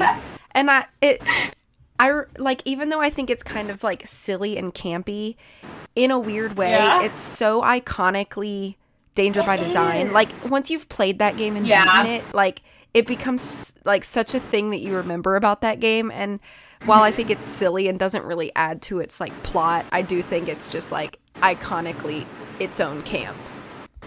Yeah. All right. Well, I think that's everything then. So, thanks for listening. And I hope that you guys also enjoyed your little summer break. We'll be back again in 2 weeks with another episode. So until then, please take care of yourselves, stay sleuthy, and we'll catch you in the next one. Bye! Bye!